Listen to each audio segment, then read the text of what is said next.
Hello folks, welcome to Board Game Corner. I'm Mark. And I'm Randy. This week we're taking a look at We Come in Peace. We're going to be engaged in galactic struggle, protecting our cities, attacking others. We Come in Peace is brought to you by Rather Dashing Games. It plays 2 to 6 players, ages 8 and up, and it plays in about 20 minutes. Great, well, let's prepare for the invasion.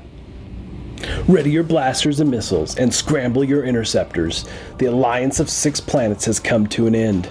Now you must do what it takes to defend your homeworld from the hordes of flying saucers that darken your skies and lay waste to your cities.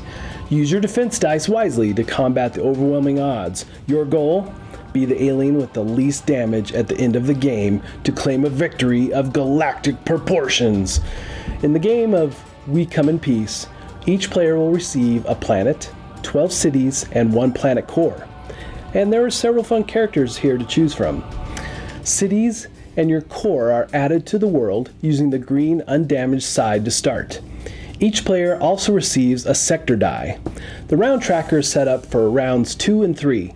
Place 3 invasion die and 1 defense die on each round of the tracker. To start, the player to your right will roll 3 invasion dice. You, the active player, will then roll 3 defense dice, and so the battle for galactic supremacy has begun. One advantage the defender has is they may re-roll any, all, or none of their defense dice up to 3 times, setting aside any they do not wish to re-roll at that time. Interceptors will destroy all flying saucers on a single invasion die. Any color is fair game for these advanced fighters. The colored blaster dice counter the corresponding colored flying saucers. In round 1, a blaster die will destroy only a single saucer, so to take out an invasion die with multiple saucers will require 2 or more blaster dice of the same type. When you fail to block incoming damage, you roll a sector die to see where the saucer attacks. You do this for each invasion die that gets through your defenses.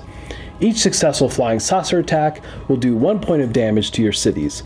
So an invasion dice with 3 saucers can potentially do 3 points of damage to 1 sector. Each city and your core has a life value of 2.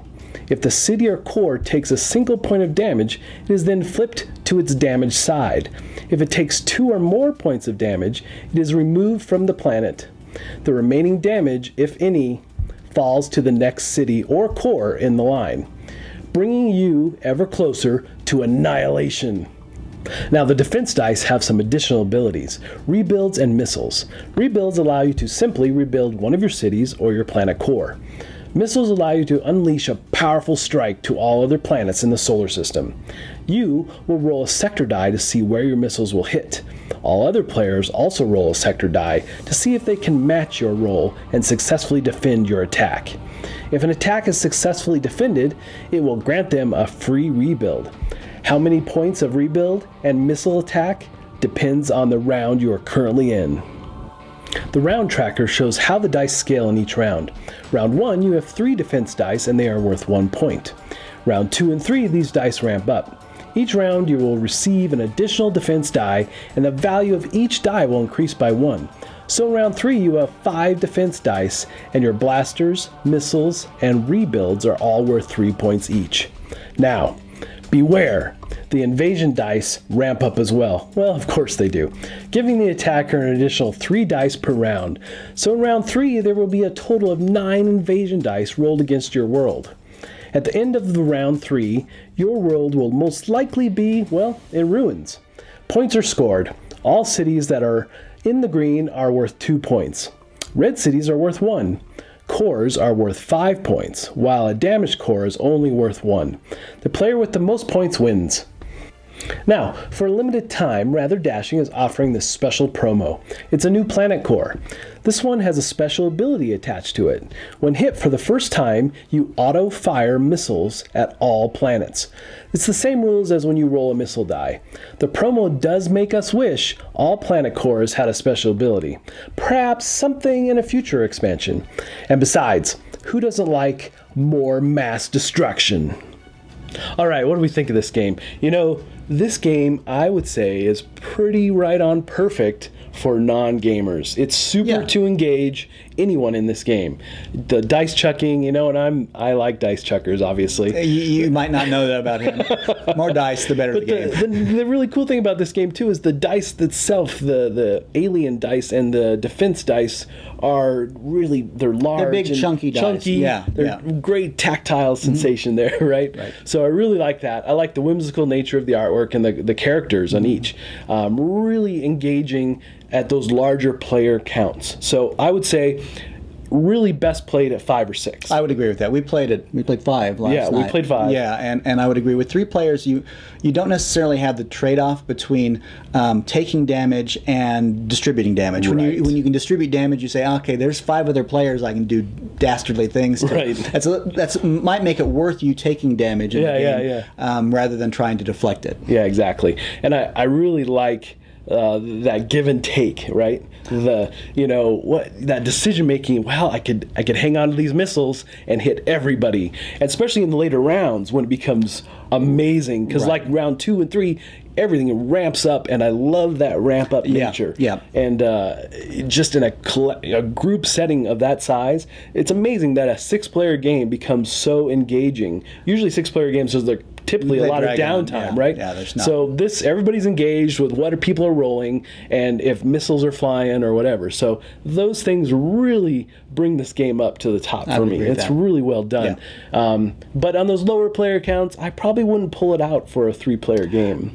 You could as a really light filler. Yeah. I mean, especially with people who are just not gamers at all, and maybe some of the younger players too. This game does play ages 8 and up, and I think it's really good for if you just wanted to bring some. You had your nephews and nieces over, and they wanted to play a game. That's true. This could be fun for them, as long as they didn't mind the fact there is a bit of conflict. There's a little bit of take that, as you said. Yeah. So there's some fun take that though. We had a situation where somebody just lost their planet, but their last ditch effort was to fire all missiles, which was phenomenally fun. That was great. So that was a great strategy. But there's these great moments too where you're down, your core's destroyed, but then you start rolling all these cities to come back in the rebuild in the third round, and then you're getting 3 points to rebuild and offset all the damage. And those are amazing how much you can come back from that, especially in that last round. Yeah, there's a lot of swing, and and we haven't really detected that there's any imbalance between whether the first player.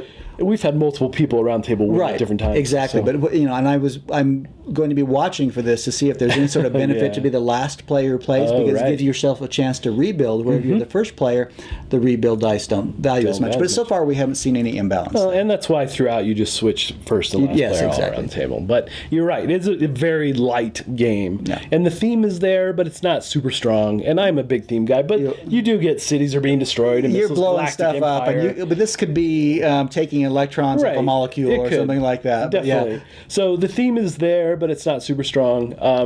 I think I like just the whole collective experience that happens. It's a good experience. It's a great conversation game, and people are laughing, having a good time. So if again, this is a lighter game, so a great way to kick off a game night. But for heavy strategy folks and people who don't like luck, it may not be your cup of tea. It is very luck based. Yes. But it's fun. It is fun. It's not one of those things where you've invested a ton of your thought and energy in building up something and then suddenly it just collapses. Yeah. Going into this game, it's a dice rolling game. There is luck. There's a little bit of strategy and what you would call push your luck, in the sense that you are choosing whether or not to defend, whether or not to say, well, I can deflect 2 out of those 3 damage points coming at me. Should I roll one more time to deflect that third one? So there is that. I think you have very appropriately compared this game to a cross between something like Zombie Dice or Martian Dice and King of Tokyo. Yeah. So I think there's some elements there. Yeah, definitely. I think you'll see those elements there. But anyway, if you like either of those games, I think you might be attracted to this as well. Definitely. And so I'm going to give this game a solid 3 out of 4 corners. That's interesting because I did that as well. Oh, nice. It's a solid 3 out of 4. Yep. Significantly above average game, one that I think that a lot of people will enjoy having in their collection to bring over when, like we were talking about, when people want to still have conversation. They've got some good energy in the room. This will attract people. It's a very easy to learn game, so people can get running and get playing quickly. You can engage very fast, and big plus kudos for that. It is, and it'll span the age gap. So, and even people who are strategy buffs I think will be pleasantly distracted by the game. And some of my test plays were with some kids and teenagers, and it resonates hugely with them. They had a blast. And I think it's getting that tactile feeling, just those big dice, throwing all those, especially in the third round where you're throwing every attack dice that you can throw. Yeah, you've got 9 dice in hand, and you're rolling them, and you want to see lots of damage coming out there, so that can be fun. Yeah, so we definitely recommend this one. You should definitely check it out. And until next time, we'll see you at the table.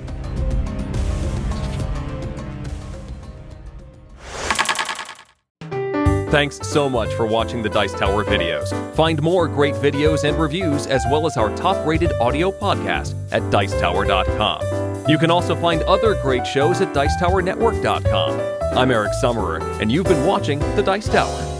The Dice Tower is sponsored by Cool Stuff Inc., where you can find great games for great prices. Cool stuff in stock. Check them out at CoolStuffInc.com.